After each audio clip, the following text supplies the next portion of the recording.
Action. Ah, just think. This time next week, we will be in Paris saying I do. And don't worry, I have already picked up your motion sickness pills for the flight. Did Dr. Mosley increase the dosage? The pills he gave me last time did absolutely nothing. Oh, yes. Doc said these are much stronger. But you must be careful of the dosage, my queen. Too many of these will not end well for you. And we cannot have that, no. Doc says just one of these, and you will be out like a baby goat all the way to Paris. About that. Yes. I think we should nix the Paris idea. Nix Paris? But why?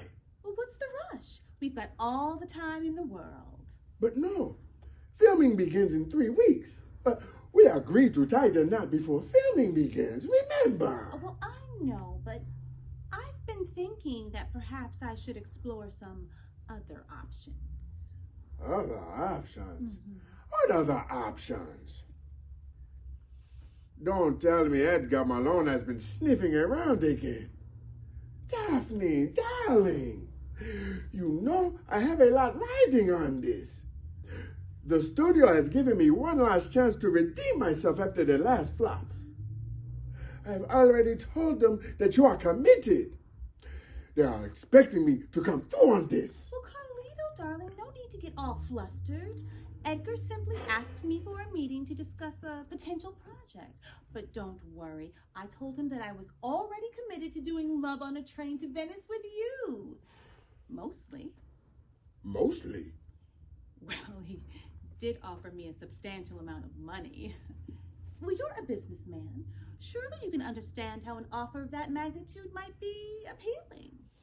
Now, wait a minute. But of course, I could never even consider doing a film with him if, say, I were already part owner of another prestigious film company. It would be a conflict of interest. I see. Oh, and before I forget, you wouldn't mind signing this prenup, would you? What? What is this? It lays out in no uncertain terms what I'm entitled to in case of a marital mishap. Party number 1, Miss Daphne Des Moines, is hereby entitled to up to 70% of all earnings made from films, merchandise, appearances, and the like, produced and executed by Golden Wave Films, acquired within the time frame of her marriage to party number 2, Mr. Carlito Mufasa Jones. Daphne, what is this? Well, it seems fair, don't you think?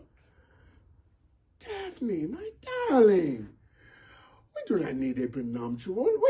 We are going to last forever. Oh, of course we are, Carlito, sweetheart. Yes, Unless, of course, we don't. Oh, it's nothing personal, hun. A lady's always got to make sure that she's covered in case things go belly up. Oh, you understand, don't you? Of course, if you don't understand, I'm sure Edgar Malone will. You know, in my country they have a saying. Treacherous women do not live long. Well, of course they don't. That is, of course, unless they have a prenup, which I do.